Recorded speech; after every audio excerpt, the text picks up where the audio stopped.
Yo, what's up, everyone? This is Terry with College Football Stop. Bring you another show today. Got some things to get into, man. I'm excited about kind of what's going on with this Ohio State team right now. Some good things, some not so good things, but I kind of want to get into a little bit about recruiting. I don't talk too much about that, but a couple things for you guys to look out for. Some things with the transfer portal, and then the main topic of the day, which is going to be, is this Ohio State offense back? And when I say back, I mean like, are we about to see a Ryan Day offense? Uh, an offense that's going to put up 30, 40 points on a good defense. Missouri has a good defense. So is this Ohio State offense back with the addition of Devin Brown at quarterback? And then obviously there's some other changes too, like coming up in this bowl game, they're going to be without Julian Fleming, without Chip Trainum, without Mayan Williams. So I don't know. I want to dive into the offense a little bit more now that some of those changes are made. But we'll get to that here in a little bit. Like I said, I want to start with a little bit of recruiting stuff. I guess I don't dig too deep into recruiting just because I like to know about it. But in terms of talking about it, like I don't know these kids. I don't know kind of what's going on in their mind usually. But I'll at least tell you guys what I see. Um, Early signing day is coming up, December 20th. It's like 5 days away. So I would expect for a lot of Ohio State's 2024 class to sign that day. I think I seen someone put out that they were like maybe like 17 of them were supposed to sign, something like that. I don't know. We'll see. Just obviously look out for that because the kids that sign are the ones that for sure are locked in. Typically, also the ones that are going to be coming early. They may get there, towards the end of bowl prep or even like um, right around like right after the 1st of January. They'll be at Ohio State, so they can honestly just have more time to start getting ready to play at Ohio State. So keep a lookout for all the guys that sign early. Some kind of bad news that Ohio State got. I mean, it's not official yet, but running back Jordan Lyle from Florida got a crystal ball to Miami. That's kind of been like expected, I guess, from some people around the Ohio State and whatnot. Just they expected him to train or not to transfer, excuse me, to flip his commitment from Ohio State to Miami. So we'll see if he ultimately does. The last thing I seen like quote from the kid was basically, "I'm still locked in with Ohio State, but Miami is doing things well." But pretty much, that's not the exact quote, but basically he said he likes what Miami's doing. Miami's showing him a lot of love. So I would expect for him to flip and not end up being a part of the Ohio State 2024 class. We'll see. I mean, like I said, just keep your eyes out for that. I mean, I honestly would love to have the kid in the class if he did stay. I think he's a really good talent at running back, and with development, he could turn into a solid college running back. So I don't know if he leaves. It's not the end of the world, though. Ohio State does have two other running backs already in the class with James Peoples and Sam Williams-Dixon. James Peoples is the highest rated out of all of them. But I mean, again, it's once guys get here and they get developed, I think at that point that really kind of matters the most, especially with the running back position. I do think that Ohio State will probably add a few recruits late in this recruiting cycle. I know just kind of one to watch out for. Coy Parich is a guy that Ohio State's kind of battling with Minnesota for, which is kind of crazy. But the kid's from Minnesota, um, safety. I mean, I don't know. It looks like Ohio State's really interested in him, and he just took a visit to Ohio State recently. So he did say that he was going to sign on the 20th on early signing day. So I guess we won't have to wait too long to figure out if he's coming to Ohio State or not. There's a couple other guys that Ohio State's in on, but like I said, I don't follow it too much to where I can really get into like every single kid. I do want to transition away from that and let's talk about the transfer portal. There's some interesting things happening with the transfer portal with Ohio State and then also just around the country. Like Julian Fleming just got a crystal ball to Penn State, which honestly I thought was probably the best fit for him anyway. He's from Pennsylvania. I think that when he was getting recruited, I think he was kind of down to Ohio State and Penn State, or at least he had some interest in going to Penn State. I think he's a good fit because honestly, that offense needs receivers, and I think having a receiver like Julian who can be like a possession type receiver would be really good for them. Excuse me, some issues here. Anyway, um, but yeah, like I said, I expect Julian to go to Penn State. That's kind of what I was expecting this whole time, unless he was following Kyle McCord, which it doesn't look like he's going to. So maybe Julian was just legitimately interested in Nebraska, and him going there was not necessarily because Kyle went and um, had a visit there and whatnot too. So it looks like Kyle is not going to Nebraska. I've seen multiple reports. I've seen different reports, I should say. Some saying that Kyle turned Nebraska down. Some saying that Nebraska turned Kyle down, probably because of like the Dylan Raiola situation. They're expecting him to flip there. But Kyle is supposed to visit Syracuse. Now, this one is an interesting landing spot for me because I honestly think that that would be a good fit for Kyle. I think that it's not a program where you're going to have super high expectations in terms of like you need to be perfect or we're not going to like you. But at the same time, Syracuse just got a new head coach, Fran Brown. He was the DB coach at Georgia, which, I mean, if you've seen Georgia's DB units lately, you kind of know what kind of guy he is and what kind of recruiter he is. So I don't know. I think that would be a good spot for Kyle. And honestly, I think that Fran Brown is that kind of like no nonsense type personality that would probably be good for Kyle and for his family. Um, I don't know. We'll see. It depends, obviously, if Syracuse ultimately wants Kyle and if he wants to go there after he visits, which is coming up. But it's just one to keep a lookout for. Like I said, the transfer portal is just so crazy right now. Like moving on from that, there's a kid named Trey Moore from UTSA. He's a defensive end. Kind of wants to transfer up to a higher level school, and honestly, it's looking like he's going to. There's a lot of people going after him. Like I think Alabama, Georgia, teams like that want him.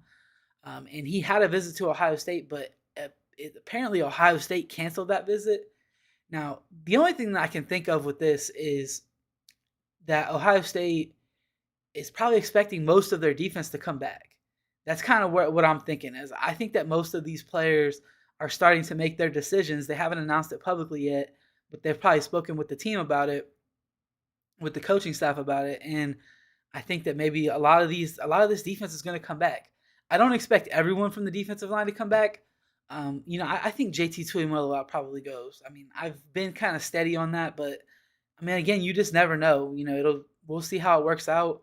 But I think that they canceled his visit because they're trying to get all these guys to stay, or at least as much of them as they can to stay, and they don't want to push them out, push them off to the NFL draft early if they don't have to, just to bring in a kid who, I mean, I don't know. I don't know how Ohio State views him, but like I view him as someone who could be a difference maker in this defense, but maybe they don't and they think that hey, if we just stick with the guys that we have, we know what we're getting. That's probably best.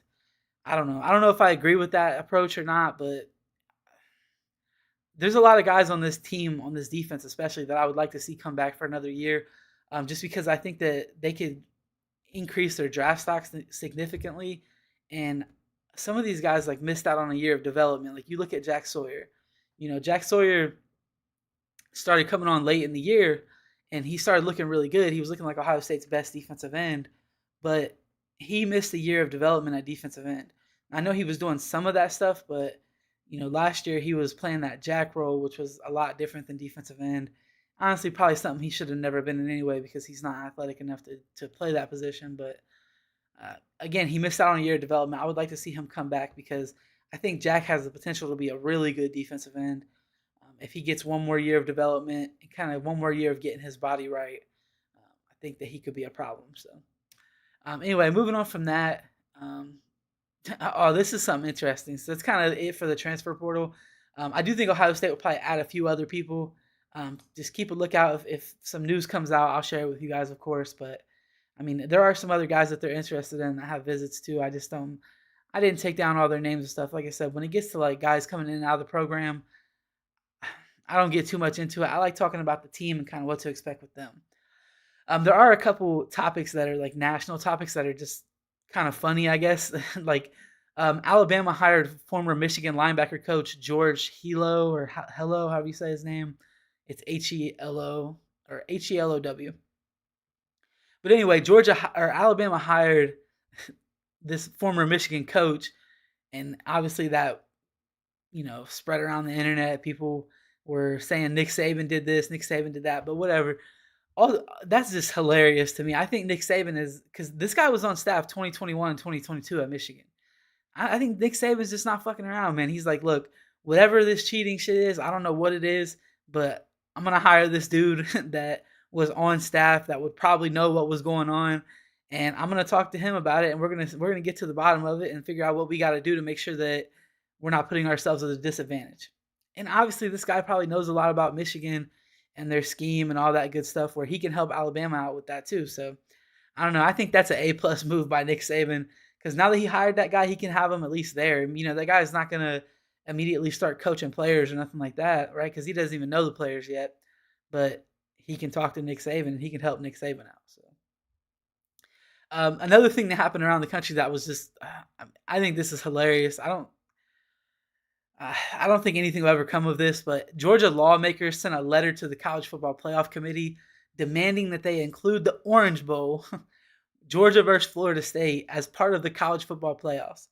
So temporarily, we want you to make it a 16 playoff and let these two teams be a part of it. That I don't know. Obviously, nothing's going to happen of that, and a lawmaker just sending a letter doesn't. I would imagine doesn't mean anything.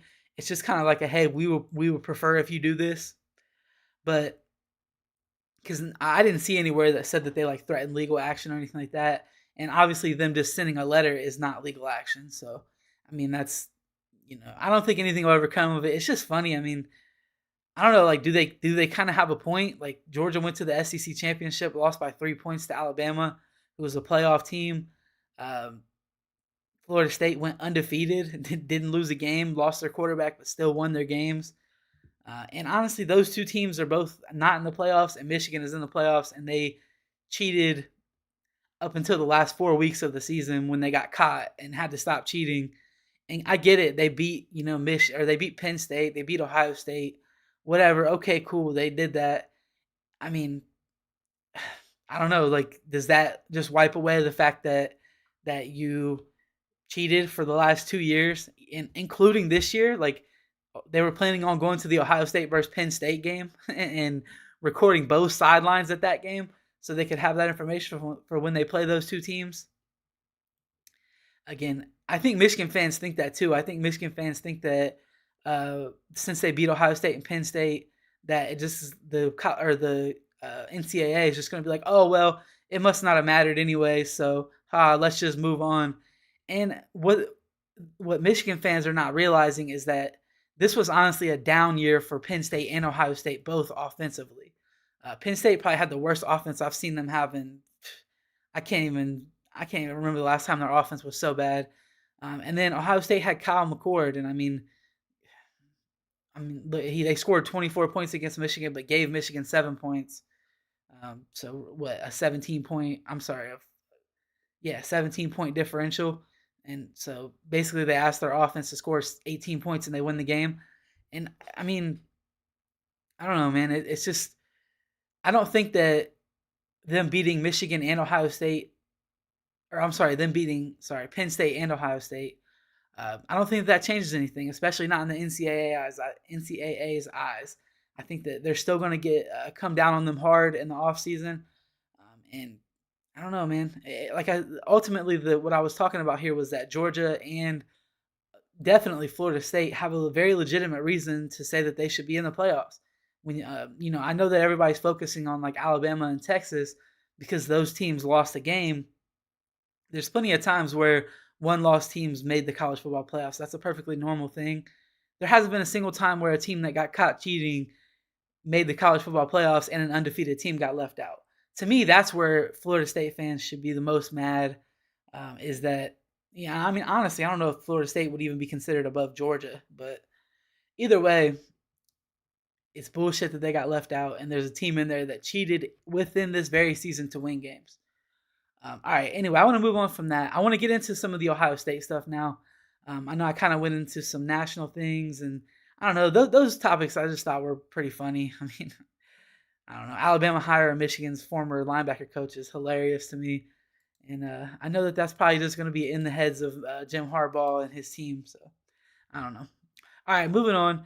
In terms of Ohio State, Dom Taberry, who's a guy I think who has pretty good information at Ohio State, said that Marvin Harrison Jr., Travion Henderson, and JT Tuimoloau are all practicing with the team right now. So I think that's awesome. Hopefully those guys all play. If Marv doesn't play, I would understand it the most. Unanimous, probably top 5 pick in the draft. I mean, Trey and JTT are not going to be that, even though they could be decent draft picks.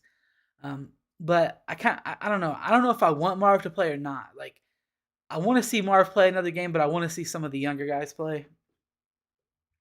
And honestly, I think that it like if you think back to the Rose Bowl when Ohio State played Utah, we got to see kind of the first glimpse of Emeka, Marv, all them guys, and that was honestly super fun. And they were ready for the challenge, right? They showed up and they were like, "All right, let's do this. Let's take care of business." And I want to see that from some of the young wide receivers. I want to see Carnell Tate do that, and I want to see Brandon Ennis do that. And then I've been hearing a lot of good things about Jaden Ballard. His name just keeps getting brought up, and I know that I'm one of the guys who kind of pushed for Jaden Ballard to get more playing time this year because I think speed is something you can't teach. And he has that. He's like the fastest guy on the team apparently. Um, but I've been hearing his name brought up a lot, and I mean it wasn't the case before. So maybe we'll see a lot of Jaden Ballard out here. The team's kind of touting how good Devin Brown's deep ball is, and you have a guy like Jaden Ballard who's a speedster. I would love to see that connection. I would love to see him get some playing time because, I mean, that kid's been here for a long time. We haven't really been able to see what he can do. Obviously, they trust him to be on the field if they're putting him on punt return. That's kind of like Ryan Day's like prized possession position where he's going to put the guy back there who he knows 100% is going to catch the ball and who he trusts to not make a mistake. And if he's trusting Jaden Ballard to do that, that tells me good things about the kid. So hopefully we'll see him play some too in this Cotton Bowl. All right, and then moving on from that, so I want to get onto the main topic of the show, which, like I said, is this Ohio State offense going to be back? And when I say back, I mean like Ryan Day offense, go out there and look dominant, go out there and put up 40 points on a good defense. I think that it is, and the reasons that I think that are one because Ohio State has Devin Brown at quarterback. And I don't know if Devin Brown is going to be as good as Kyle McCord with decision making. I don't know if he's going to be as good as Kyle McCord with accuracy. We don't know that for sure. What I do know about Devin Brown is that he's fiery, he's a leader, he's willing to take deep shots, and he has arm talent. And most importantly, he will run the football.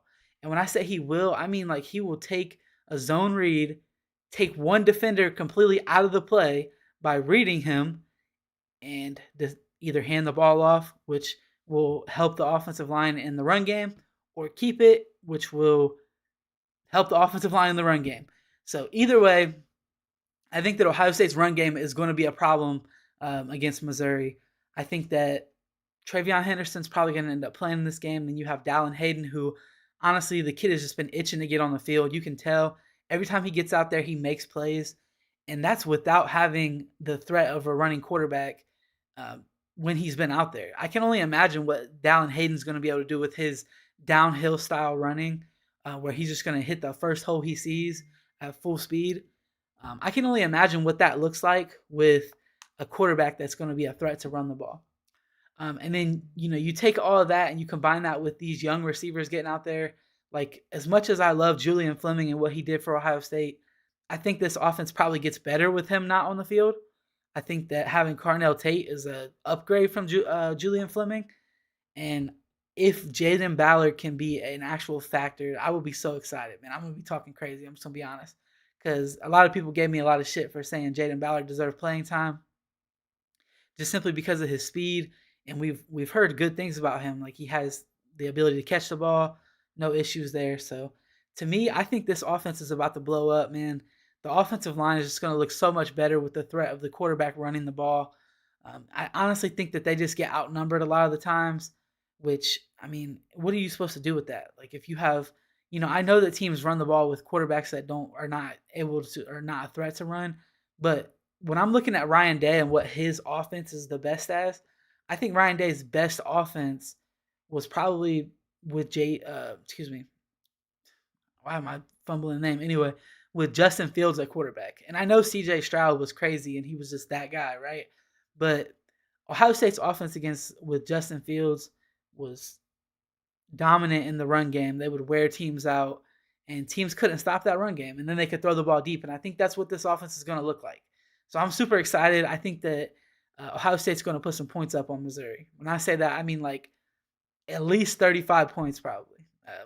Now, I don't know how great Missouri's defense is. Like I haven't looked into it like in detail, but I don't think it matters. I think this offense with Ryan Day at helm and his offensive mind and his creativity, I think they're going to put up a ton of points in this game. Um, all right, let me see here. Oh, one more thing about Travion Henderson. I forgot to talk about this earlier. I know I'm kind of bouncing off the original topic, but Travion Henderson did tweet out that he hasn't made his decision yet, and I'm guessing that that probably has to do with people just assuming that he's staying. You know, he probably just doesn't want people to assume that he's staying because he may not stay. We'll see. I'm still on the fence. I still think that he's probably staying just by the way that the running back room cleared out at Ohio State. If he's not, that makes me think that maybe Tony Alford is leaving Ohio State. That could be another option, and maybe he's waiting until after the bowl game to leave. I don't know. We'll see. I hope Trey comes back though, because I think one more year of development for him would have him as a first round pick. He has the talent. He just needs to put one healthy year together and get that extra development back that he missed out on when he was injured in 2022. So I don't know. That's kind of it for the show today, guys. I'm going to go ahead and wrap it up here. I got some things I got to do. But thanks for watching. Hit the like, subscribe, all that good stuff. Come back for more content. I'll be live probably like Monday, Wednesday, and Friday around 10 a.m. Maybe even sometimes Tuesday and Thursday. Just depends on what's going on. If there's a lot going on with college football, then I'll be live every day, of course. So, all right. Peace out, guys. You guys have a great day. Later.